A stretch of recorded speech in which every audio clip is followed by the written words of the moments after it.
देते हैं। सबसे पहले देख लीजिए आज की सभी बड़ी खबरें सुपरफास्ट अंदाज में। पेपर लीक पर मचे हुए बवाल के बीच में आज होने वाली नीट पीजी के एग्जाम को स्थगित किया गया। शिक्षा मंत्रालय ने कहा कि जल्दी होगा एग्जाम, नई तारीखों का ऐलान बता दिया जाएगा। कहा छात्रों के सर्वोत्तम हित के लिए लिया गया फैसला। नीट यूजी के 1563 छात्रों का री एग्जाम आज है। ग्रेस मार्क्स मिले 1563 छात्रों की परीक्षा। 6 सेंटर्स पर एक ही शिफ्ट में हो रही है परीक्षा। 30 जून को आएगा रिजल्ट। नीट यूजी परीक्षा रद्द कराने की मांग पर आज दिल्ली के जंतर मंतर पर कैंडिडेट्स और परिजनों का प्रदर्शन। शिक्षा मंत्रालय ने इसरो के पूर्व प्रमुख डॉक्टर राधाकृष्णन की अगुवाई में बनाई high level committee. NEET exam धांधली को लेकर एक्शन मोड में है शिक्षा मंत्रालय। शिक्षा मंत्री ने बनाई हाई लेवल कमेटी। समिति 2 महीने में मंत्रालय को रिपोर्ट देगी। पेपर लीक विवाद के बीच में एनटीए में बड़ा बदलाव। केंद्र ने एनटीए के डायरेक्टर सुबोध कुमार को हटाया। प्रदीप सिंह खरोला नए डीजी होंगे। नीट पेपर लीक मामले की जांच शिक्षा मंत्रालय ने सीबीआई को सौंपी है। इस मामले में सीबीआई जांच के लिए सुप्रीम कोर्ट में पहले ही याचिका दायर की गई थी। नीट पेपर लीक मामले में ताबड़तोड़ एक्शन। झारखंड के देवघर से 6 आरोपी गिरफ्तार। सूत्रों के मुताबिक गिरफ्तार युवकों में से एक ने पूछताछ के दौरान अपना गुनाह कबूल किया। पेपर लीक मामले में केंद्र सरकार पर राहुल गांधी ने जमकर बोला हमला। कहा नीट पीजी परीक्षा के स्थगन का मतलब है शिक्षा प्रणाली बर्बाद हो गई है। पेपर लीक पर प्रियंका गांधी बोली केंद्र सरकार पर वार किया। बोली बीजेपी राज में समूची शिक्षा का ढांचा माफियाओं भ्रष्टाचारियों के हवाले। लोकतंत्र के सत्र को लेकर देर रात अमित शाह और जेपी नड्डा की बैठक हुई। 24 जून से शुरू होने वाले सत्र को लेकर हुई चर्चा। 3 जुलाई तक चलेगा संसद का सत्र। गृह मंत्री अमित शाह आज करेंगे उच्च स्तरीय बैठक। बाढ़ बारिश से निपटने की तैयारियों की समीक्षा होगी। दिल्ली में पानी संकट पर राजनीति तेज। आम आदमी पार्टी ने एलजी को लिखी चिट्ठी। पानी की समस्या को लेकर मुलाकात का वक्त मांगा। राजधानी में जल संकट पर सियासी संग्राम जारी। जल मंत्री आतिशी के पानी सत्याग्रह का तीसरा दिन है। हरियाणा सरकार से दिल्ली के लिए तय तादाद से थोड़ा ज्यादा पानी की मांग कर रही है। प्रज्वल रेवन्ना के भाई सूरज रेवन्ना को गिरफ्तार किया गया। जेडीएस कार्यकर्ता के उत्पीड़न का आरोप है। युवक ने समलैंगिक संबंध के आरोप लगाए। कहा जेडीएस नेता ने फार्म हाउस पर जबरदस्ती की। इसरो ने फिर किया कमाल। तेज हवाओं के बीच में आरएलवी पुष्पक की लगातार तीसरी सफल लैंडिंग। इससे पहले 22 मार्च को इसरो ने इसकी दूसरी सफल लैंडिंग की थी। जम्मू कश्मीर के उरी में सुरक्षा बलों ने नाकाम की घुसपैठ की बड़ी कोशिश। सुरक्षा बलों ने घुसपैठियों को मार गिराया। सर्च ऑपरेशन दूसरे दिन भी जारी। यूपी के कन्नौज में भीषण सड़क हादसा। लखनऊ आगरा एक्सप्रेसवे पर नीचे वहां से बस गिर गई। हादसे में 40 से ज्यादा यात्री जख्मी हुए।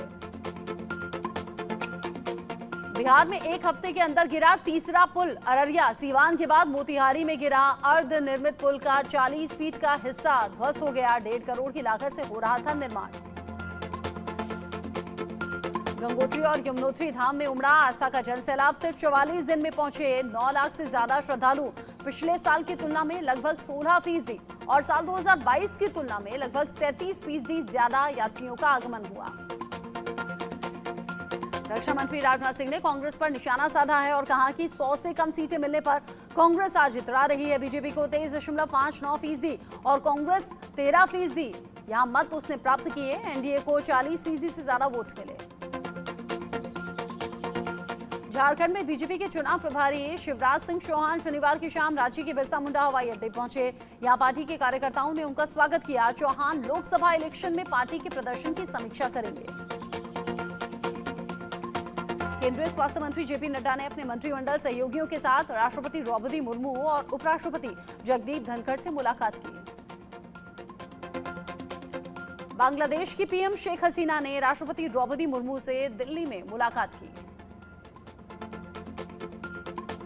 महाराष्ट्र कांग्रेस अध्यक्ष नाना पटोले के अटल सेतु पर दिए गए बयान पर बीजेपी नेता शायना एनसी ने कहा कि चाहे ट्रांस हार्बर लिंक हो, मेट्रो हो, कोस्टल रोड हो या फिर अटल सेतु हो, महायुति सरकार तेज गति से काम कर रही है। अगर नाना पटोले को दरारें दिखाई दे रही हैं तो शायद उन्हें इन नई कनेक्टिविटी का उपयोग करने से बचना चाहिए। बीएसपी अध्यक्ष मायावती आज लोकसभा इलेक्शन में मिली हार को लेकर भी समीक्षा करने वाली हैं। साथ ही मायावती ने यूपी उपचुनाव में अपने प्रत्याशियों को चुनावी मैदान में उतारने का ऐलान कर दिया है। आंध्र प्रदेश के पूर्व मुख्यमंत्री वाईएस जगनमोहन रेड्डी के अमरावती में निर्माणाधीन वाईएसआर कांग्रेस के दफ्तर पर चंद्रबाबू नायडू का बुलडोजर चला। जगनमोहन रेड्डी ने मुख्यमंत्री पर बदले की राजनीति करने का आरोप लगाया। किसानों की आर्थिक समस्या को ध्यान में रखते हुए तेलंगाना में मुख्यमंत्री रेवंत रेड्डी की सरकार ने कर्ज माफी का ऐलान किया। रेड्डी ने कहा कि 12 दिसंबर 2018 से 9 दिसंबर 2023 तक 5 साल की अवधि के लिए 2 लाख रुपए की कर्ज माफी जल्द ही लागू हो जाएगी। जम्मू कश्मीर के पहलगाम में अनंतनाग जिला प्रशासन ने 29 जून से शुरू होने वाली अमरनाथ यात्रा से पहले तीर्थ यात्रियों के लिए पर्याप्त तैयारी सुनिश्चित की है।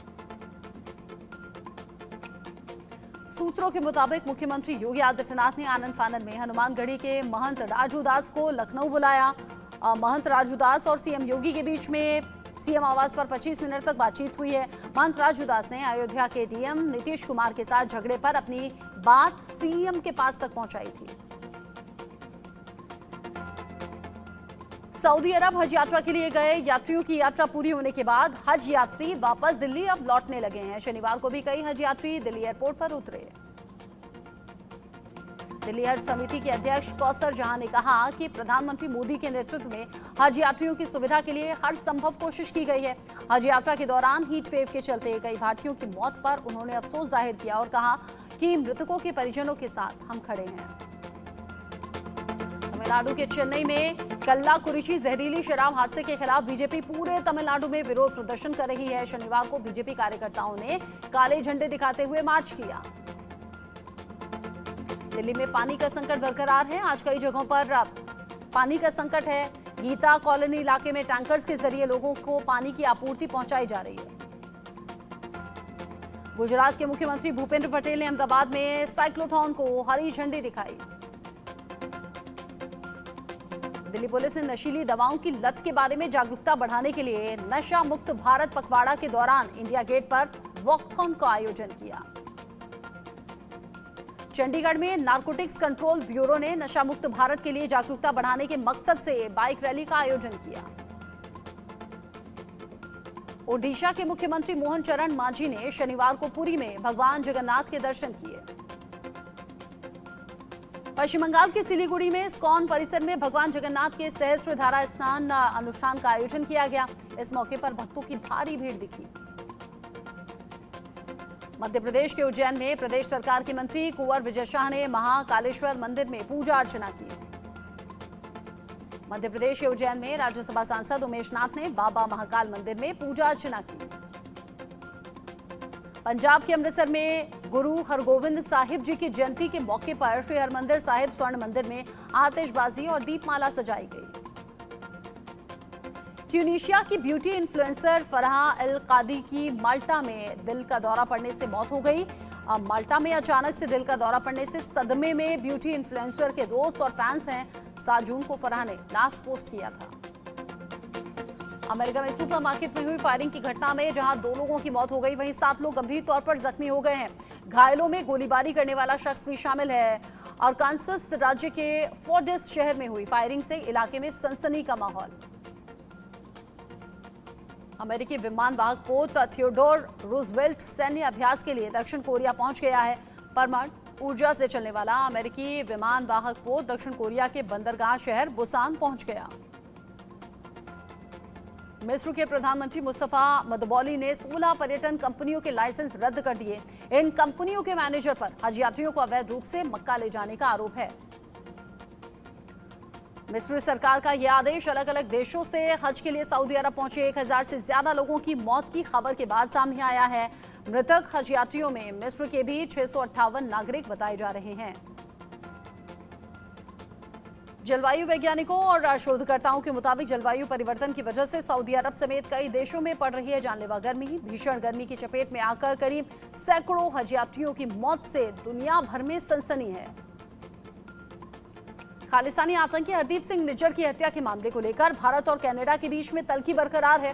कनाडा की संसद में निज्जर के लिए 1 मिनट का मौन रखे जाने पर भारत ने कड़ा प्रतिरोध किया है। वहीं उप प्रधानमंत्री क्रिस्टिया फ्रीलैंड ने इसे सही काम बताया। दरअसल कनाडा की उप प्रधानमंत्री क्रिस्टिया फ्रीलैंड से एक पत्रकार ने निज्जर के खिलाफ पूर्व में की गई कनाडा सरकार की कार्रवाइयों के बावजूद उसे सम्मानित करने के विरोधाभास के बारे में सवाल पूछा तो फ्रीलैंड चंद सेकंड के लिए परेशान हो गई और फिर सधा सा जवाब दिया। अमेरिका ने अपने सबसे खतरनाक हथियार GBU-57 का सफल परीक्षण किया है। दुश्मनों के लिए ये घातक हथियार डेथ वारंट माना जाता है।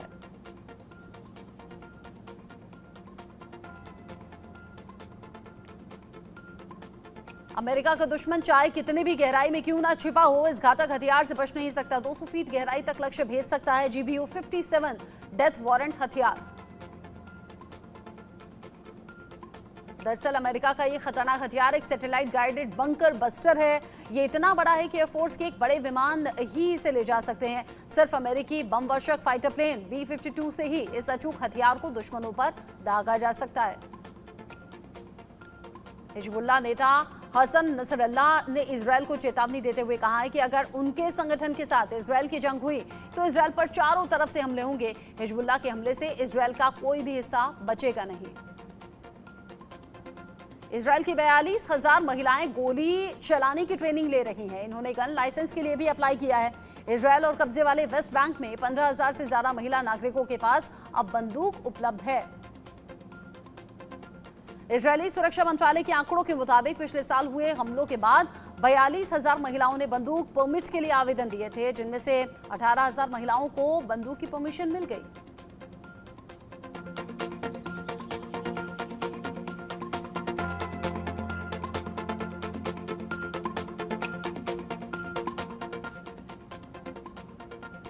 भारतीय मूल के कारोबारी और ब्रिटेन के सबसे अमीर हिंदुजा परिवार को स्विट्जरलैंड की ऊपरी अदालत ने नौकरों के शोषण के मामले में सभी आरोपों से बरी किया। बीते 21 जून को निचली अदालत ने हिंदुजा परिवार के 4 सदस्यों को 4.5 साल की जेल की सजा सुनाई थी।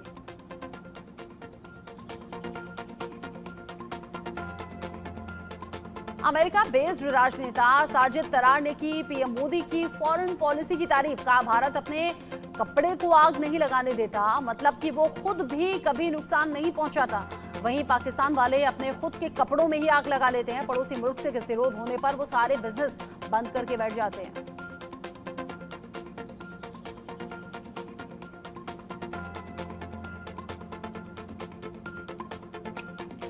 T20 वर्ल्ड कप 2024 के सुपर 8 राउंड में भारत ने लगातार दूसरा मैच जीता है। भारत ने 5 विकेट खोकर बनाए 196 रन। टारगेट का पीछा करने उतरी बांग्लादेश की टीम 8 विकेट खोकर 146 रन पर ढेर हो गई। 50 रनों से भारत ने बांग्लादेश को हरा दिया। वहीं ग्रुप 1 का अगला मैच आज सुबह 6 बजे से ऑस्ट्रेलिया और अफगानिस्तान के बीच में खेला गया, जिसमें अफगानिस्तान की टीम जिस तरीके से परफॉर्म अब तक करती आई है, उसके बाद में ऑस्ट्रेलिया को हराने की खबर भी मिल रही है।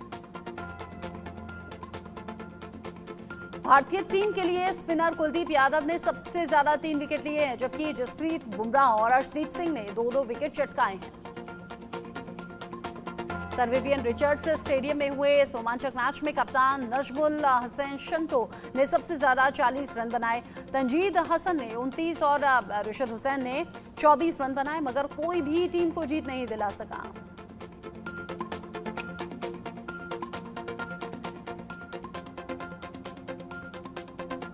आखिरी ओवर डाल रहे अर्शदीप सिंह ने 4 रन देकर विकेट निकाला। अर्शदीप की आखिरी बॉल पर सिंगल के बाद भारतीय टीम ने मुकाबला 50 रन से जीत लिया। इस जीत से टीम इंडिया ने सेमीफाइनल के लिए अपनी मजबूत दावेदारी पेश कर दी है।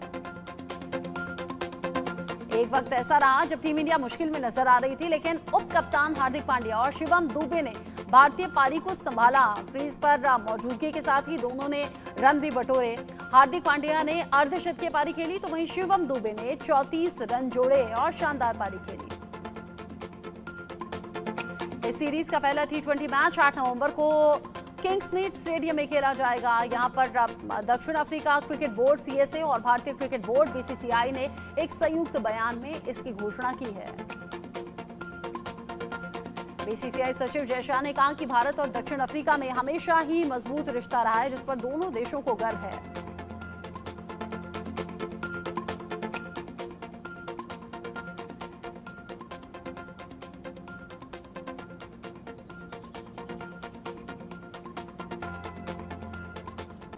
सुपरफास्ट खबरों के बाद आगे बढ़ते हुए बड़ी खबर बिहार से इस वक्त मिल रही है। बिहार